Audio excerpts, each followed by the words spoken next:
Thank you for those prayers. And as Barry was sharing in his prayer, it was the creation event right at the beginning of the Bible. And have you ever wondered when reading the Bible, just why did God order it the way he did? Have you ever consciously thought about and noted that the Bible and the way that the Bible begins in Genesis 1 with God creating order from nothing? The primary point is virtually impossible to miss as we're reading, and that is that supreme order and direction originates in and from him. Genesis 1 shows that he is a God of order and that he has a distinct purpose for every step that he takes. He is a God of awesome powers, and he was moving continents, mountains, seas, rivers, valleys, and the vast atmosphere and putting it all into its correct place. Watching as greenery and the animal life appear, humans, nothing is happening randomly. Every step proceeds just as God directed it to. God was showing and is showing that he is in control as he purposely establishes his sovereignty over everything that he has brought into existence. God was in control every step of the way. Like a perfect run on a video game. Every left, right, and every up, down was executed with perfect timing. And I like that example. I've got the video game controller on there, if you could tell. That was my jam back when I was a young fella. That was the Nintendo controller. I love that controller. And so as God set into place the times and the seasons, the sun to rule the day and the moon to rule the night, we all know Ecclesiastes chapter 3 well. For everything, there is a season. These seasons were put into place by God. Man likes to think that he's the one who's in control of his own destiny and that he can do things his own way. But this very simple principle shows how little we are, in fact, in control of. We have no control over when we're born, and little or no control over when we die. We have little or no control over when we have to plant, as we must do it according to the seasons that God has arranged.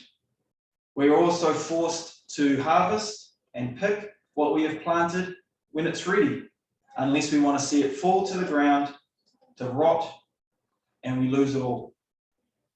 All of these events have aspects beyond our control.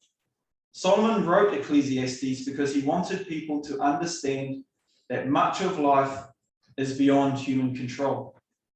And we just have to deal with that fact.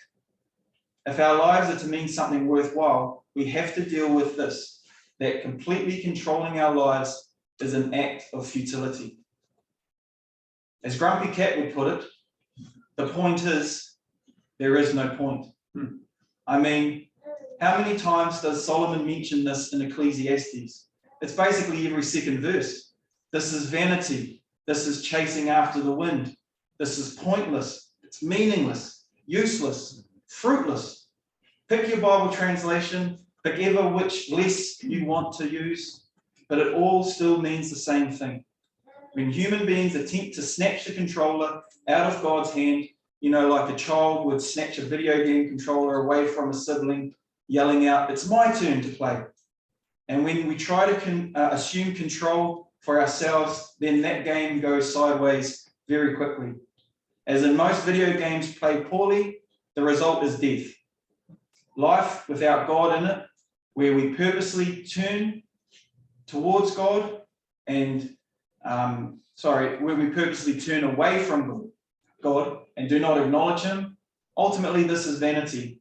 It is pointless and it is meaningless. We will live only to die, and given enough time, no one will even remember our name. Man, I guess Grumpy Cat is starting to sound like he knows what he's talking about. Except there is a point. If we choose to let God into our lives and acknowledge him and his control over all things. Solomon gave hints to this right throughout his writing in Ecclesiastes. So in amongst all of these vanities and futilities, Ecclesiastes was also giving us some examples of God being in control. And Ecclesiastes 7 verse 14 is a great example among many. Accept the way God does things, for who can straighten what he has made crooked? Enjoy prosperity while you can. But when hard times strike, realize that both come from God, the good times and the bad times. Remember that nothing is certain in this life. Ecclesiastes 7 verses 13 and 14. In other words, God is in control and we're just going along for the ride. Nothing is certain in this life. We don't know the future. God is at the wheel and we have to trust that he will get us to our destination safely. We have to trust that everything will work out exactly as it should. Imagine all the scenarios that can happen on a long trip, especially when there's kids involved, and it's easy to compare this to our spiritual journey.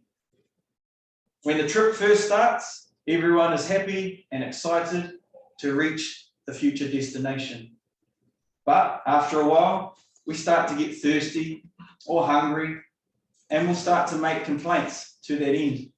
Sometimes there's good music playing, and we're happily singing along together, enjoying each other's company, and other times there is deathly silence, and we're not even in the mood to acknowledge or talk to each other.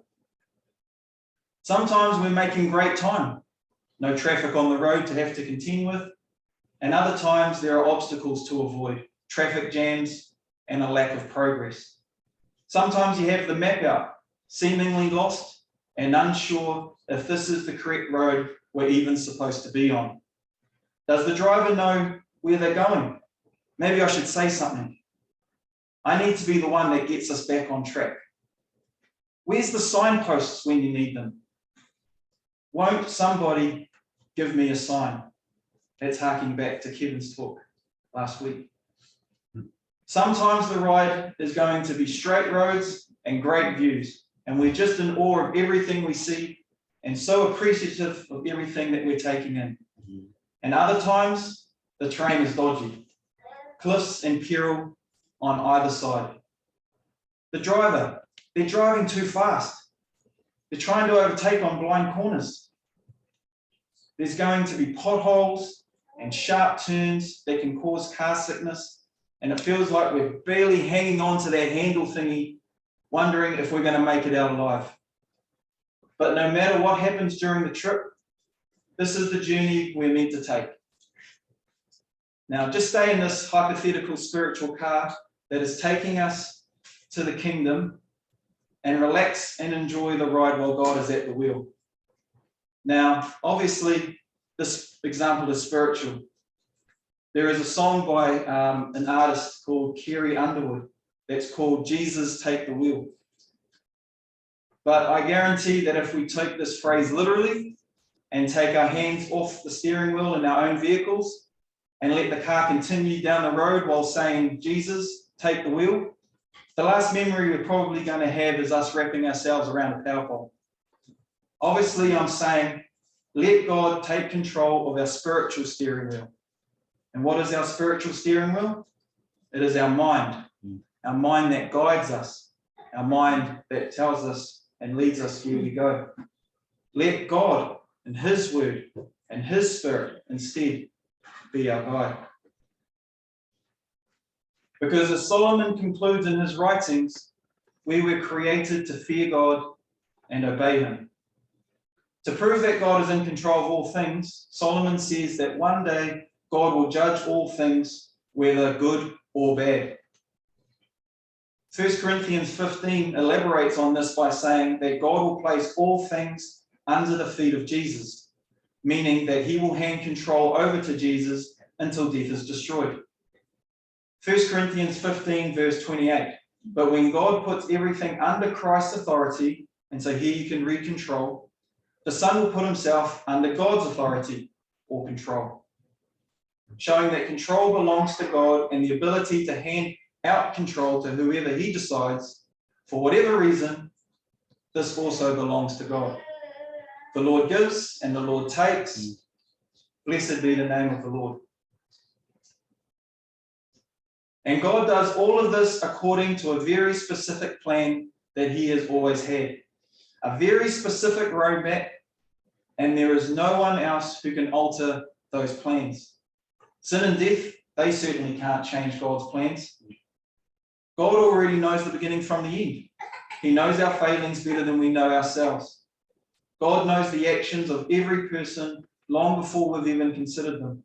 And none of these things take any control away from God, no matter how much it sometimes appears that God is no longer in control. As it says in Isaiah 14, I have a plan for the whole earth. A plan. That's that roadmap. Who can change his plans? Who can change God's plans? When his hand is raised, who can stop him? Well, if God is in control, like I'm claiming, then why does he allow death, disease, pain and suffering? Why doesn't he intervene and fix all of the world's problems right here, right now? Where is your God? Well, I can't offer all the answers to these questions. I can only put my trust in God that he will one day do exactly as these questions propose. He has in fact assigned a day when he will intervene and truly fix all of the world's problems. No more death, no more disease, no more suffering, and no more pain. But God isn't working to our timetable. He is working to his. He is the one in control. And sometimes he shows us that he is in control by putting us in situations that show we are not the ones in control. Exactly the point that Solomon was also making in Ecclesiastes.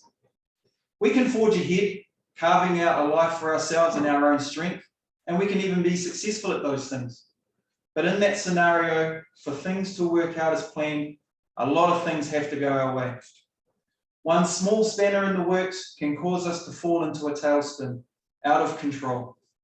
We are entirely dependent on things going right for us, being in the right place at the right time, meeting the right people. Well, who better to ask that things go well for us than the author and finisher of our faith? Pray to the Lord and allow him to take control, knowing that difficult times will still come. But we now have a solid foundation to fall upon, to rely on, knowing that we won't fall any further, deeper, or longer than what God has already intended to happen. Job believed this, and even while in intense pain and suffering, he still acknowledged that God was in control. God knows where all of this is heading. God is in control, and once this is over, I will be better for it. I'm in this for the long haul, and I will remain unshaken.